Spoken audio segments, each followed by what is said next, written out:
Assalamualaikum warahmatullahi wabarakatuh.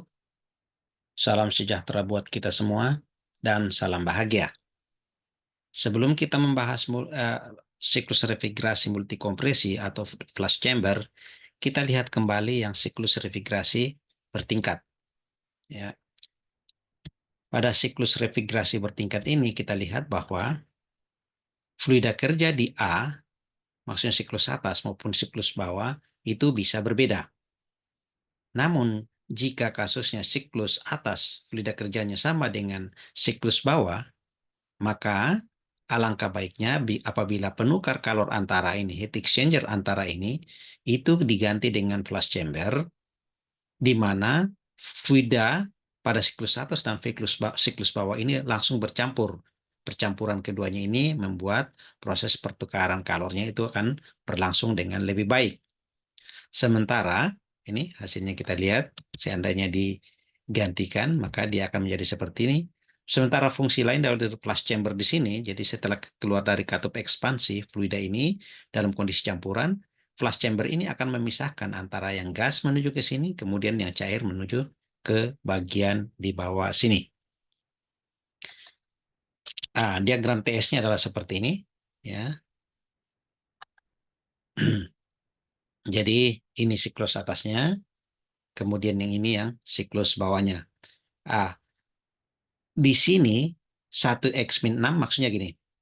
Karena ketika dari katup ekspansi di sini tadi, titik 5 ini kondisinya campuran, kemudian dipisah, seluruh cair masuk ke sini, yang gas menjadi masuk ke sini. Kenapa di sini 1x-6? Kualitas campuran itu kan sama dengan massa gas dibagi dengan massa total. Jadi kalau di sini total fluida kerja di sini 100 kg tadi, sementara kualitas uapnya 80%, itu artinya yang 80-nya itu adalah gas, yang sisanya ke sini, dalam hal ini 100 tadi kurang 80, berarti 20%-nya lewat sini. Sehingga yang ke sini fluidanya mengalir kita sebut dengan X6, maka yang mengalir ke bawah sini kita sebut dengan 1 min X6. Kita lihat contoh soalnya. Ya, ini dia. Sebuah siklus refrigerasi bertingkat 2 tahap bekerja pada tekanan rendah 1 bar dan tertinggi 7 bar. Jadi kalau kita lihat diagram TS-nya di sini, terendahnya itu 1 bar, P1 sama dengan P8, tertingginya 7 bar, yaitu 5, tekanan P5 sama dengan P4. Kemudian di sini refrigeran meninggalkan kondensor, ya, meninggalkan kondensor yang ini kan kondensor, proses 4 ke 5, itu pada kondisi saturated liquid, jadi titik 5, ya. Kemudian di throttle di flush chamber ke tekanan 2,8 di sini. Berarti yang P7 itu sama dengan P6, sama dengan P3, sama dengan P9, sama dengan P2. Jadi kita punya ada 3 tekanan. Saya ulangi, tekanan rendahnya P1 sama dengan P8 1 bar, tekanan antaranya P2, P3, P6, P7, dan P9 itu sama 2,8 bar, dan tekanan tingginya adalah P5 sama dengan P4 sama dengan 7 bar. Kemudian sebagian dari refrigeran menguap selama proses flush dan uap tersebut dicampur dengan refrigeran meninggalkan tekanan rendah. Ya, jadi nanti kita akan campur kembali yang dari sini ke sini dengan yang sini ke sini. Oke. Oke, kemudian refrigeran selanjutnya dikompresi di kompresor tekanan rendah, ya, yang di sini dari flush chamber dalam kondisi saturated vapor di sini, ya. Oke. Kemudian hitung fraksi refrigeran yang menguap saat di throttle di flush chamber. Yang dimaksud di sini sebenarnya adalah X6, ya. Itu yang pertanyaan A. Kemudian bagian B-nya, kalor yang diserap dari ruang yang didinginkan. Berarti di sini Q yang diserap di sini tentu saja adalah 1 kurang H8 dikali 1 min X6. Kemudian kalor kerja yang disuplai ke kompresor. Kerja kompresor di sini ada 2, yaitu kompresor di bawah, kompresor di atas. Yang kompresor bawah H2 min H1, jangan lupa harus dikali dengan 1 min X6. Sementara yang di atas adalah H4 kurang H9. Kemudian selalu COP. COP itu selalu adalah KL dibagi dengan W kompresor, ya. Baik, kita lihat selanjutnya. Nah, ini dia. Pada titik 1, ya, kita tahu tadi P1-nya itu sama dengan 1 bar, ya. Fluidanya kita, jangan lupa fluidanya kita adalah R134A. Jadi jangan lihat salah tabel. Jadi berdasarkan P1 1 bar, pada tabel tekanan kondisi saturated vapor, berarti di sini adalah HF-nya yang dilihat dari tabel sini, H1-nya sama dengan 231,35 dan S1-nya 0,9395. Kenapa kita butuh S di sini? Karena nanti bahwa S2 sama dengan S1. Oke, baik, kita lanjutkan. Nah, titik 2 seperti yang saya katakan tadi bahwa S2 sama dengan S1. Kemudian pada tekanannya P2 itu 2,8 bar, maka berdasarkan P2 2,8 bar, kemudian S2 sama dengan 0,9395, kita interpolasi. Interpolasinya di sini. Jadi 0,9395 itu terletak antara 0 dan 10 derajat Celcius. Lalu kita interpolasi, maka kita peroleh bahwa H2-nya itu 252,005. Oke. Kemudian kita lanjutkan titik 3. Titik 3 itu adalah ini saturated vapor tadi ya, pada kondisi saturated vapor di mana titik 3 itu tekanan 3 itu sama dengan 2,8 bar, maka berdasarkan 2,8 bar diperoleh H3-nya itu sama dengan 246,52 kilojoule per kilogram. Oke, kita loncat ke titik 5. Kenapa titik 5? Kenapa kok bukan titik 4, titik 9? Data-data di sini belum kita ketahui, jadi kita mulai ke sini dulu. Oke, titik 5. Titik 5 berdasarkan P5 sama dengan 7 bar, ya, P5 sama dengan 7 bar pada kondisi saturated liquid. Berarti tekanan berdasarkan tabel tekanan, ingat jangan lupa fluidanya adalah R134A, berdasarkan tabel tekanan, pada tekanan 7 bar didapatkan HF-nya sama dengan 86,78 kJ per kilogram. Kemudian proses 5 ke 6 ini adalah proses throttling, di mana H5 sama dengan H6. Jadi langsung kita dapatkan nilai H6-nya.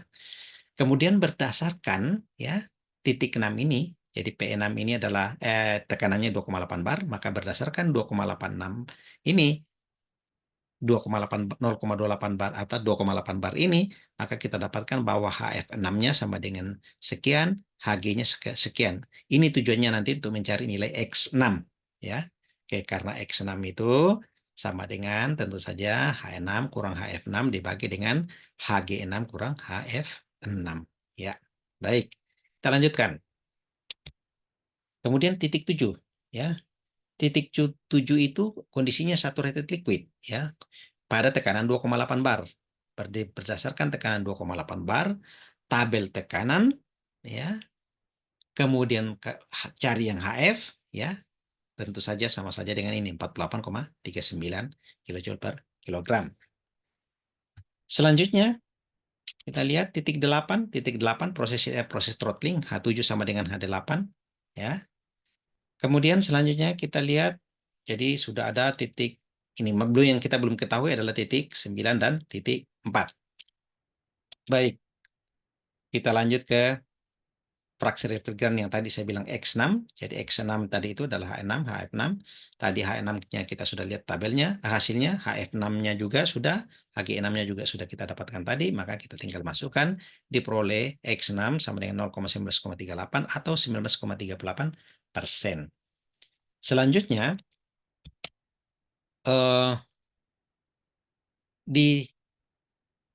untuk mendapatkan titik 9, perhatikan gini. Jadi tadi kita sudah dapatkan nilai H2, H3, sekarang H9. Caranya kalau ini kita jadikan sebagai kontrol volume, kita buat kesetimbangan energinya, maka total energi yang masuk harus sama dengan total energi yang keluar. Ingat yang tadi lewat di sini adalah X6, yang lewat di bawah sini adalah 1 min X6. Tentu saja yang di atas sudah 100% karena X6 ditambah 1 min X6 tinggal 1. Dengan demikian, kontrol volumenya di sini adalah, atau persamaan kesetimbangan energinya adalah H3 dikali X6 ditambah H2 dikali 1 min X6 sama dengan H9. Dengan demikian H9 kita peroleh nanti itu sama dengan seperti ini.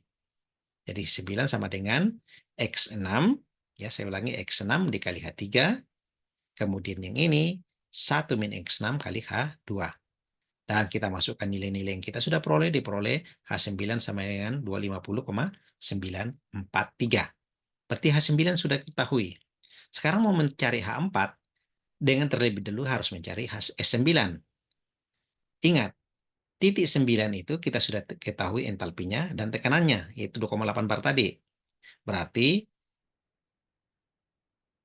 Kemudian titik 3 di sini kondisinya saturated liquid, otomatis titik 9 adalah superheated.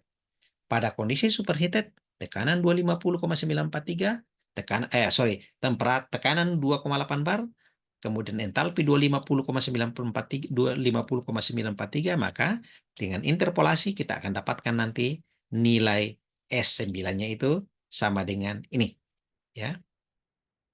Berarti S9 nanti sama dengan S4. Sementara S4-nya sendiri itu P4-nya sendiri adalah 7 bar. Sehingga nanti berdasarkan tekanan 7 bar, ya, dengan S4-nya 0,93568, kita interpolasi, kita dapatkan nilai H4, ya, seperti ini, 270,303 kilojoule per kilogram. Silahkan dihitung sendiri, siapa tahu ada kekeliruan dalam menghitung, tapi caranya seperti itu. Kemudian kalor yang diserap dari ruang yang didinginkan, QL, tentu saja di sini adalah H1-8 kali 1-X6. Jadi ini dia, kita masukkan nilai-nilai yang kita sudah peroleh, didapatkan QL-nya 147,509 kJ per kilogram. Kemudian kerja yang disuplai ke kompresor. Ya, kompresor kita ada dua, yaitu kompresor yang di tekanan rendah, kemudian kompresor tekanan tinggi. Kompresor tekanan rendahnya itu kerjanya adalah H2 kurang H1 dikali 1 min X6, kemudian yang tekanan tingginya di atas, itu adalah H4 kurang H9. Jadi kita peroleh nanti ini kerja kompresor atau W in itu sama dengan 1 min X6 H2 min H1 yang bagian bawah, kemudian yang bagian atas adalah H4 kurang H9. Kita peroleh hasil 36,014 kJ per kilogram. Kemudian coefficient of performance-nya selalu QL dibagi dengan W in atau kalor yang diserap dari ruang yang didinginkan dibagi dengan input. Ya, kita peroleh bahwa COP-nya itu 4,096. COP yang lumayan besar. Sekian, semoga bermanfaat. Assalamualaikum warahmatullahi wabarakatuh.